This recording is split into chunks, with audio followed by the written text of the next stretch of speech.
La información compartida en estas charlas tiene fines educativos e informativos únicamente. No debe interpretarse como asesoramiento médico, diagnóstico o tratamiento.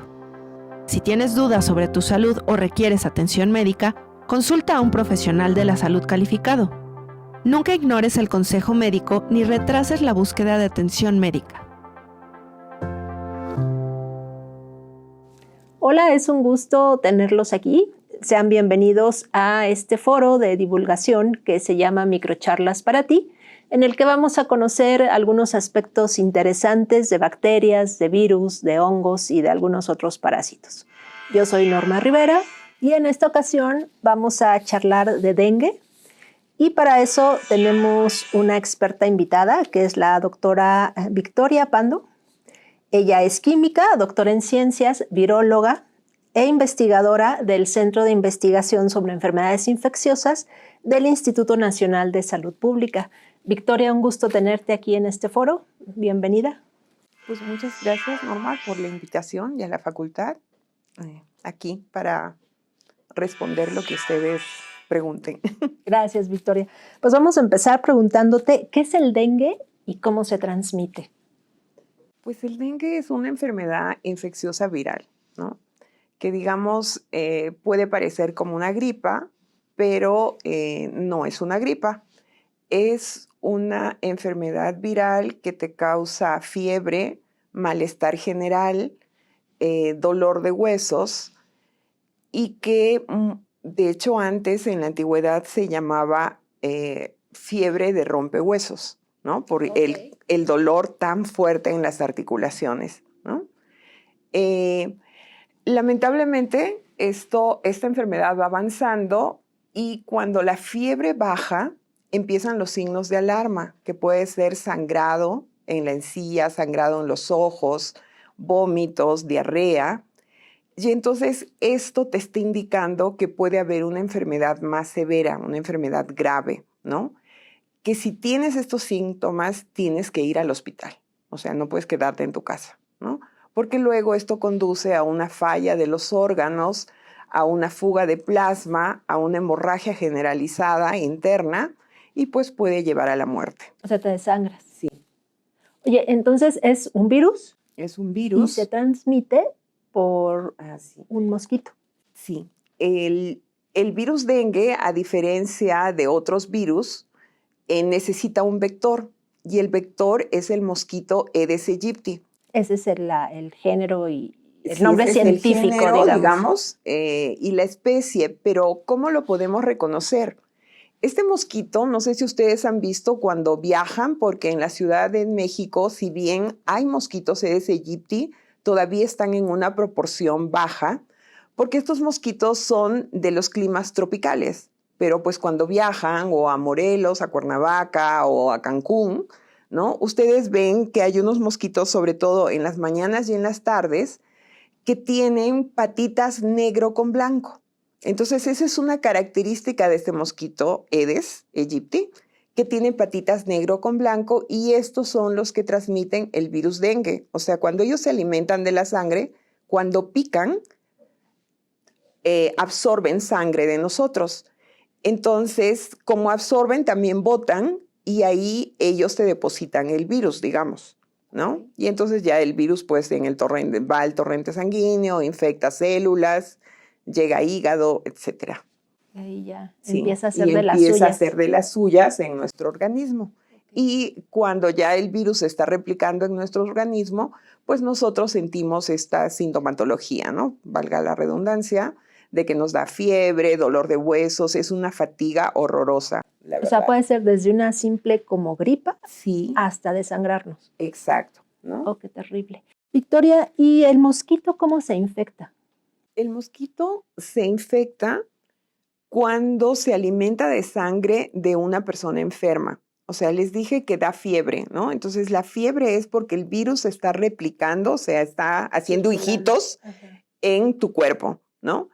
Entonces, y circula en la sangre. Entonces, el mosquito se infecta, adquiere el virus como si fuera alimento, porque lo adquiere con la sangre, y el virus se replica en el mosquito. Entonces, si lo adquiere con la sangre, se replica primero en el intestino del mosquito, luego sale a todo su cuerpo hasta que llega a la saliva. Y entonces, en otra segunda alimentación, ya te puede transmitir el virus. Pica Y te da el inyecta. virus y lo inyecta, ¿no?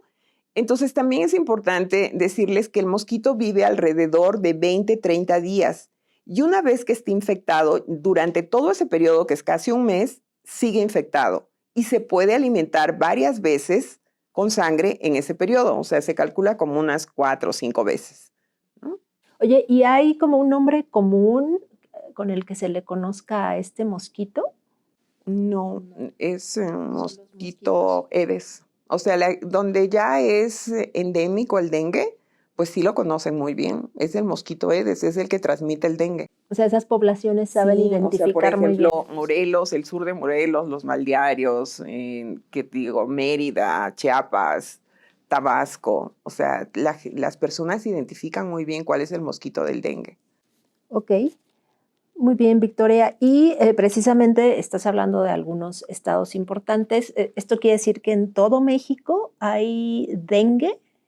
¿O solo en Sí, se ciertos podría estados? decir que, o sea, el dengue es una enfermedad tropical, de clima tropical y subtropical, ¿no? Pero en los últimos años, y ustedes son testigos, el clima está cambiando, ¿no? O sea, el cambio climático ha, digamos, ocasionado un aumento de las temperaturas. Entonces, estos mosquitos se adaptan a nuevos ambientes, ¿no? Y ahora ya se les está encontrando en zonas altas, por ejemplo, como en la Ciudad de México, ¿no? Pero en la Ciudad de México todavía no hay transmisión activa. O sea, está el mosquito, pero no hay casos autóctonos. O sea, cuando se adquiere la enfermedad en el lugar, ¿no? O sea, autóctono es que se adquiere en Ciudad de México. Exacto, ¿no? Sería ¿no? autóctona Hay de ahí. muchos casos importados en la Ciudad de México, pero casos importados es que cuando viajas a Cancún, viajas a Malasia, a China, viajas a un país donde hay dengue, pues regresas y tienes fiebre, vas al médico y ven que no es una, digamos, no es una enfermedad respiratoria como una gripa y hacen los análisis y tienes dengue, ¿no? Hay muchos casos importados de dengue en la Ciudad de México, pero es por viajes.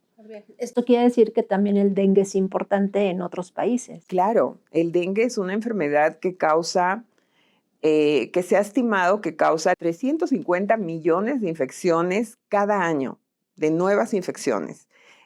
De estas, como 100 millones, o sea, aproximadamente la cuarta parte, van al hospital. Y realmente la referencia que tenemos es que uno ve lo que el hospital pues escribe, ¿no? O sea, toma nota, ¿no? Pero esos casos donde no causa una enfermedad que el paciente, que la persona sienta que debe ir al hospital, son casos que pasan desapercibidos. Por eso es los 350 millones, es una estimación, o sea. Pero, a ver, por ejemplo, si yo vivo en una zona rural y conozco este mosquito que dices que tiene las patitas con esos colores característicos, negro con blanco, Sí. y me dio fiebre y me siento mal, tengo como un cuadro gripal, ¿qué debo de hacer en ese momento? Si sospecho que ya tengo dengue. Pues mira, en las zonas endémicas las personas ya no hacen nada y eso es también un problema, ¿no? O sea, dicen, ay, se te va a pasar, es una gripa, ¿no? Perdón, una zona endémica es donde está Donde la hay enfermedad. muchos casos. Donde hay muchos Donde casos. hay muchos casos de dengue, ¿no? Entonces, las personas es como cuando tenemos una gripa, ¿no? No por todas las gripas vamos al médico, ¿no? O sea, vamos por las más fuertes. Entonces, en las zonas endémicas, las personas saben que el dengue da fiebre, da dolor de huesos, que tienen que descansar, ¿no? Que tienen que tomar muchos líquidos. Y si no mejoran, ahí sí ya llegan al hospital. Y ese es el problema muchas veces porque ya llegan tarde, ¿no?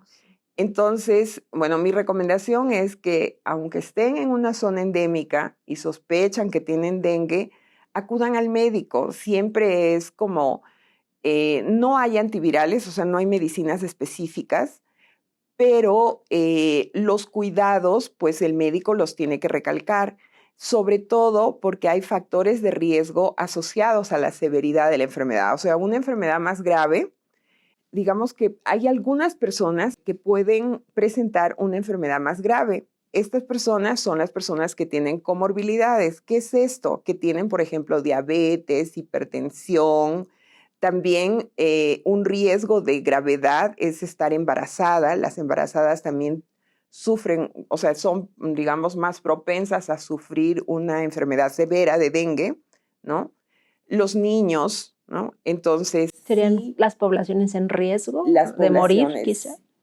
los niños, los adultos mayores y las embarazadas se tienen que cuidar si es que están en una zona endémica de dengue, y también las personas que tienen diabetes e hipertensión, ¿no? Principalmente. Muy bien. Y nos mencionabas que a la mayoría de las personas que les pica este mosquito y les inyecta el virus, no manifiestan la enfermedad. ¿Cómo qué porcentaje es que esas personas no manifiesten la enfermedad? Sí, o sea, en las zonas endémicas, o sea, donde hay muchos mosquitos y circulan los 4 serotipos virales, se ha visto que entre el 60 y 80% de los infectados no presentan síntomas. ¿Y esto cómo se ve? Cuando tú le preguntas, por ejemplo, yo te pregunto, Norma, ¿a ti te dio dengue? No lo sé. Tú me dices, no lo sé, pero las personas dicen, no, a mí no me dio porque pues nunca tuve, nadie me dijo que tenía dengue, claro, ¿no? Y entonces uno le saca la sangre, ve si tiene anticuerpos contra dengue y ve que sí le dio, que ya tiene anticuerpos contra dengue 1 y nunca se enteró. Claro. Entonces así se hacen los estudios de serología y uno puede saber pues en determinada zona cuántos estuvieron infectados sin sentir nada, ¿no? ¿Cuál es el porcentaje que sí lo manifiesta? Pues como un 20%, o sea, digamos entre 40 y 20% manifiestan, tienen síntomas, ¿no? Leves. Síntomas como fiebre, dolor de huesos, etcétera, y se recuperan, ¿no? Se recuperan. Y se recuperan, ¿no? De ese 20, digamos, hay un 1 a 3% que pueden desarrollar las formas graves, ¿no? Okay. Y entonces a ese sí les da dengue grave y pueden morir. En México, el 2024 se reportaron alrededor de 500,000 casos probables. Se confirmaron aprox 100,000 casos y murieron como 1,000 personas, ¿no? Entonces, no es que mueran muchos, pero sí se infectan muchos. Claro, esto estamos hablando 2024. 2024, sí. Entonces, si vivo en una zona donde sé que están los mosquitos, que se transmite el virus, me voy al centro de salud, ¿no? Sí, exacto. Mientras averiguo si es una gripa o no, mejor acudir. Sí, es acudir a tu centro de salud, ¿no? A tu médico. ¿Y les hacen pruebas de sangre? ¿O? Sí, de hecho, dengue es una enfermedad de reporte obligatorio. ¿Qué significa esto? Que si tienen, o sea, si el médico sospecha que tiene dengue, pues tienen que hacer una prueba de laboratorio. Porque ustedes, además del virus dengue, este mosquito Aedes aegypti también transmite el virus Zika, el virus chikungunya. Entonces, el diagnóstico clínico, o sea, la entrevista con el médico no puede saber si es una infección por dengue o por Zika o por chikungunya. Esos dos son virus también. Sí, son virus. Todos los tres que estoy hablando son virus. Entonces, el médico tiene que hacer una prueba de laboratorio, ¿no? Ahora, en las zonas endémicas es obligatorio, la Secretaría de Salud de México obliga, digamos, o están en sus estatutos, en sus guías, que al 30% de sospechosos se les tiene que hacer una prueba confirmatoria de laboratorio. Entonces, por ejemplo, el año pasado, el 2024, hubieron como 500,000 casos de dengue en México y se les hizo prueba de laboratorio a 100,000, ¿no? Entonces, esto es, o sea, sí es una carga, digamos, económica para el país, ¿no? Pero también es como está entre los tratados, ¿no? La Organización Mundial de la Salud a los países endémicos y para evitar brotes y muertes, pues hace estos tratados, ¿no? De que hay una vigilancia epidemiológica obligatoria para ciertas enfermedades. Y el dengue es una de ellas. Reportarlo. Sí, y actuar a tiempo para evitar complicaciones. Exacto. para Muy evitar bien. brotes. Y un brote es pues cuando hay muchos casos en un lugar determinado y en un tiempo muy corto. Ok, muy bien. ¿Cómo puedo prevenir una infección con este virus? El dengue, pues es una enfermedad que es producida por el virus dengue, ¿no? Lamentablemente, hasta el momento no hay antivirales específicos, ¿no? Que vayan contra la infección, que bajen la replicación del virus en tu organismo. Lo que se hace es un tratamiento de soporte, ¿no? Por eso decía que si estás enfermo, pues tienes que hidratarte, tienes que ayudar a tu sistema inmune a que actúe, ¿no? Entonces tienes que hidratarte, descansar, ¿no? Hasta que se te baje la fiebre. Y recalco, la enfermedad severa, o sea, uno se confía, cuando baja la fiebre, ya dices, ya me sané, ¿no? Sin embargo, ahí pueden aparecer los síntomas de alarma, se le dice, ¿no? Y estas son sangrados, ¿no? Si tienes sangrado en encías, sangrado en ojos, sangrado en heces, tienes que acudir al médico porque esos son síntomas que te indican cierta gravedad, ¿no? Y entonces el médico ya decidirá si te hospitalizan, si regresas a tu casa, pero con consejos más específicos para lo que estés padeciendo, ¿no? ¿Y cómo se evitaría? Como no hay una vacuna, digamos, hay vacunas, pero no son tan, no tienen tanta eficacia, o sea, su eficacia es alrededor del 60%, y aquí en México solo está aprobado una vacuna para dengue, pero esa vacuna no se usa en los servicios de salud, solamente se usa en la práctica privada, o sea, como te cuesta, ¿no? Entonces, pues la mayoría de gente no se ha vacunado, pero hay otras que están en proceso de aprobación. Entonces, esta vacuna, digamos que aquí en México no la estamos usando mucho, ¿no? Solamente en la práctica privada.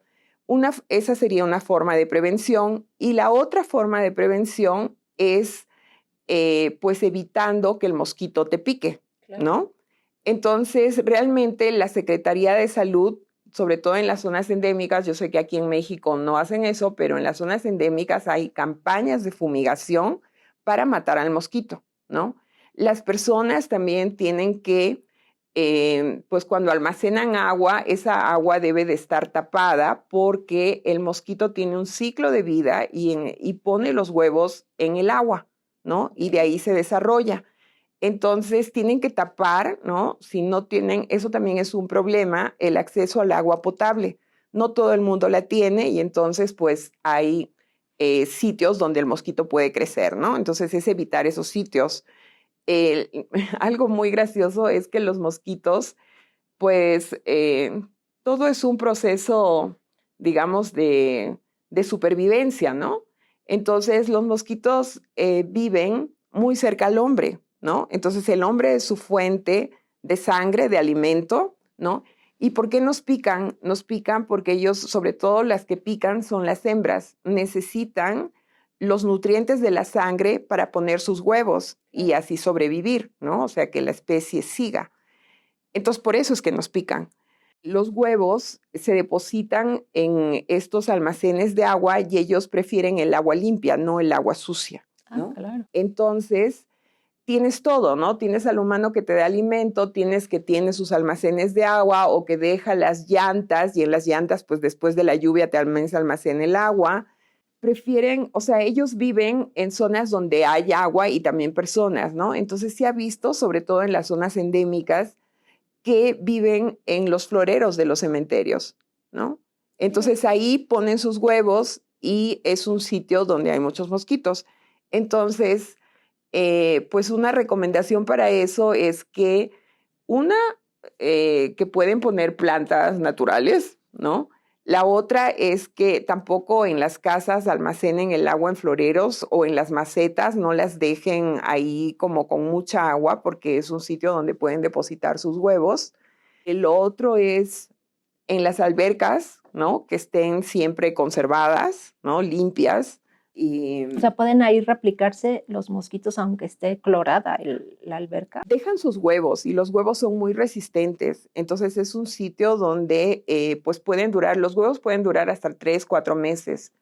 De hecho, yo tengo un trabajo ahora que me aprobó la Secretaría de Ciencia y Tecnología de la Ciudad de México para estudiar el dengue en la Ciudad de México, dado que ha habido aumento, o sea, más reporte de mosquitos en la ciudad.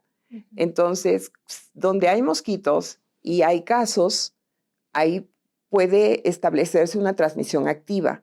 Entonces, algo que me faltó decir es que los mosquitos no tienen el virus en sí. O sea, los mosquitos adquieren el virus cuando se alimentan de una persona enferma, ¿no? Entonces, digamos que estás enfermo con fiebre, ¿no? El virus se está replicando en tu organismo y entonces el mosquito te pica y adquiere la sangre, ¿no? Y en la sangre, pues va el virus.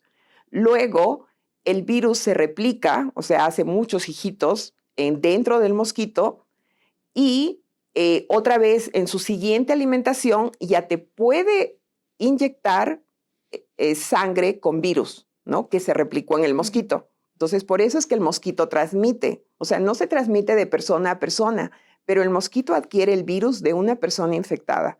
Entonces, sin infectados tampoco hay enfermedad, aunque haya mosquitos. Entonces, la Ciudad de México es una ciudad que tiene mosquitos, ya tiene mosquitos, no en muchos sitios, pero sí en algunos sitios concretos.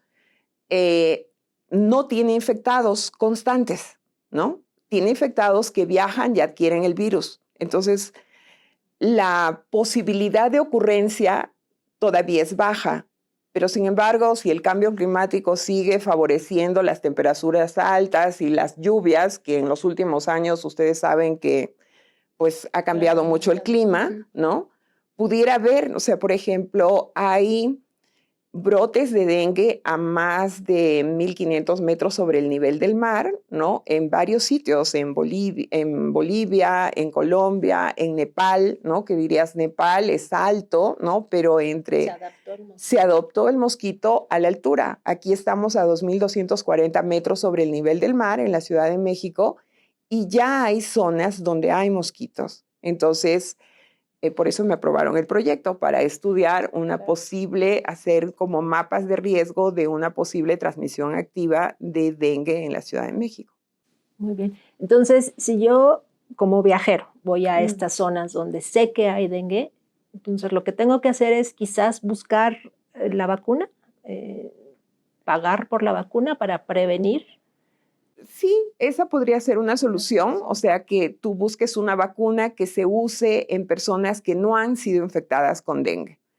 La vacuna que actualmente se usa en México, que es la Dengvaxia, es una vacuna que está recomendada para casos de gravedad, o sea, no está recomendada para personas que no hayan tenido dengue. Es para personas que han tenido dengue y que no quieren tener dengue severo. Eso también es muy importante. El dengue, el virus dengue, tiene como, digamos, circula como 4 virus. El dengue 1, dengue 2, dengue 3 y dengue 4. Entonces, en las zonas endémicas donde hay mucho dengue, pues niños de 12 años ya tienen anticuerpos contra algún serotipo del dengue, ¿no? Y lo que se ha visto es que una segunda infección con un serotipo diferente te aumenta el riesgo de casos graves de dengue. O sea, si tuvo un 1 y luego tiene un 2, ya su posibilidad de morir es menor. No, su posibilidad de gravedad es mayor. Es mayor. Es mayor, ¿no? Entonces, las reinfecciones con serotipos diferentes aumentan tu riesgo de gravedad y de muerte, ¿no? También no quiero que se asusten. Los casos de muerte son pocos. O sea, digamos que estoy hablando que hay 350,000 infecciones, ¿no? 350 millones de infecciones. 100 millones llegan al hospital, ¿no? Y de esos aproximadamente 500,000 mueren. O sea, tampoco es que mueran muchos, pero no por eso no hay una carga económica para los países endémicos de dengue como México, porque los días en hospital pues cuestan tanto al gobierno como a la familia, ¿no? Y entonces por eso es una enfermedad que hay que vigilar. Okay. Entonces la vacuna está para una población que ya tuvo dengue, Exacto, para que no se complique. Sí. Pero entonces los que viajamos a esas zonas que ya más endémicas, nos protegemos contra el mosquito, quizá con camisa Con manga larga, repelentes, repelentes. camisa manga larga, no salir en el horario que pican, porque eso también es bueno, que no pican durante todo el día, solo pican muy temprano o muy noche a las 6, 7, o sea, cuando se está oscureciendo, ¿no? Evitar lugares donde hayan pues muchos mosquitos. La verdad, las personas lo saben ubicar perfectamente, o sea, son los mosquitos que tienen patita negra con blanco, y espero que al menos de esta charla, o alguna vez que se les pare un mosquito en la mano, pues vean si es patita negra con blanco. Claro. Y ya saben que es el que transmite dengue, Zika o chikungunya, los virus dengue, Zika y chikungunya. Muy bien. Sí. Y un habitante en esta zona endémica lo que tiene que hacer es pues deshacerse de las llantas, de las latas, todo esto que tenga agua contenida, ¿no? Porque ahí se puede replicar el mosquito. Sí, es una limpieza. De hecho, hay campañas de limpieza de patios, ¿no? Porque justamente las llantas, todas las cosas que dejamos en nuestro patio, en nuestro jardín y que puedan almacenar agua, pues es un lugar donde el mosquito puede vivir y desarrollarse, ¿no? Entonces yo siempre digo, evitemos darles de comer y de darles casa. Claro, y con eso se acaba. Y con eso disminuimos mucho. No sabemos si se va a acabar, pero al menos disminuimos mucho. Claro, Victoria. Oye, ¿y alguna anécdota o alguna experiencia que nos puedas compartir de toda tu carrera como investigadora en el dengue? Pues miren, yo ya llevo desde el 2008 trabajando con dengue, o sea, ya 17 años, ¿no? Y yo nunca había conocido a una persona cercana que le dé dengue, todo lo sabía en teoría, ¿no? Okay. Y el año pasado, ¿no? El 2023, a mi hijo le dio dengue, ¿no? Mi hijo tenía 16 años y entonces yo llegué, igual era justo en esta época, ahora que me acuerdo, porque a mí me habían invitado para una charla en el Día de la Niña y la Ciencia. Esta época de frío. De febrero, ¿no? Que es su época de frío en Morelos. Yo vivo en Cuernavaca. Entonces, recuerdo eso porque justamente había dado una charla y yo tenía que ir, era en Jojutla, que es una zona endémica de dengue en Morelos. Y entonces mi hijo me dice, me siento mal, tengo fiebre, ¿no? Y lo toco y en efecto, o sea, le mido la temperatura, tiene fiebre y yo dije, pues es una gripa, ¿no? Y le dije, mira, voy a regresar temprano, no me voy a quedar a todo el evento y te llevo al médico, ¿no? Regresé como a eso de las 2 de la tarde y mi hijo estaba, pero blanco, así, o sea, se le veía mal, ¿no?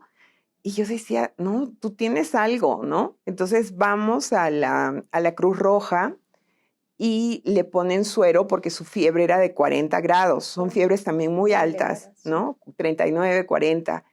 Y entonces le pusieron suero con pues medicina para que le baje la fiebre y en 1 hora no le bajó, ¿no? Entonces el médico me dijo, no, aquí lo tenemos, o sea, seguro que es dengue, o sea, hazle la prueba y o lo hospitalizas o lo llevas a tu casa, pero estás pues al pendiente, ¿no?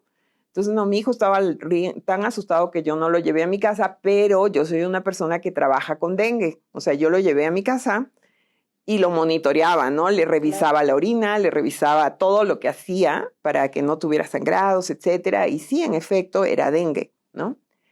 Luego pasó el tiempo, o sea, yo nunca había visto a una persona tan debilitada y él mide pues como 1,80 m, tiene 16 años, o sea, nunca lo había visto tan enfermo, la verdad. Pasó el tiempo y ese mismo año le dio otra vez dengue en septiembre, ¿no? ¿Y cómo es la epidemiología y todo lo que estudiamos, no? O sea, en Morelos circulaba dengue 1 y dengue 2, ¿no?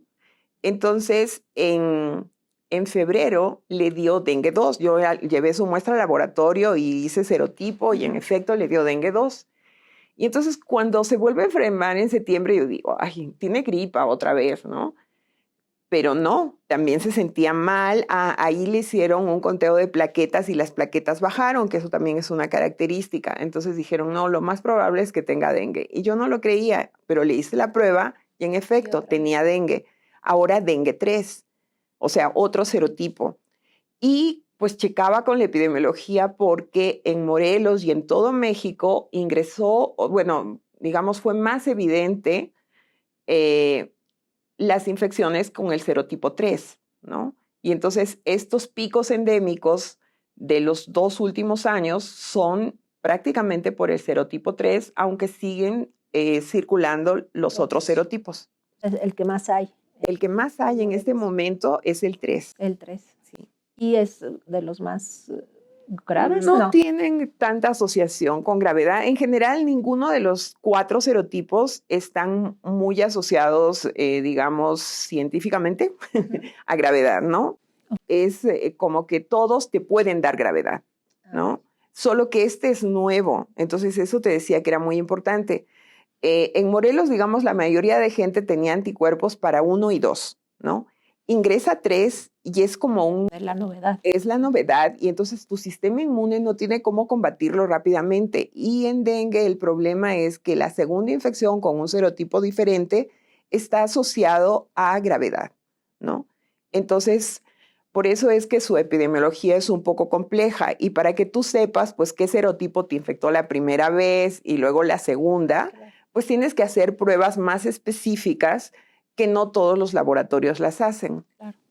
Okay. Sí. Pero ya está bien tu hijo. Sí, mi hijo está bien, se recuperó de ambas, pero nunca había visto cómo que realmente es una fiebre rompehuesos, o sea, porque tienen debilitante además. Él no podía entrar al carro, o sea, abrir la puerta, yo lo tenía que ayudar. Entonces, eso a mí me sorprendió, ¿no? Porque nunca había visto una persona así y eso que no le dio dengue grave. Hay gente que me ha contado, sí, hay gente que me ha contado que cuando les da dengue grave o lo que antes llamábamos dengue hemorrágico y están en el hospital, se quedan 2, 3 meses débiles, ¿no?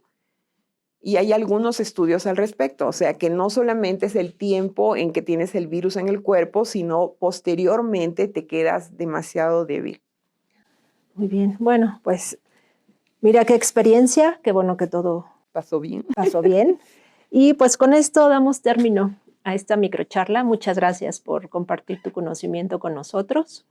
Pues gracias a ustedes por la invitación y espero haberles enseñado algo y dejarles conocimiento nuevo. Claro que sí. Nos despedimos también de nuestra audiencia. Denle like, compartan y nos vemos en la próxima microcharla para ti.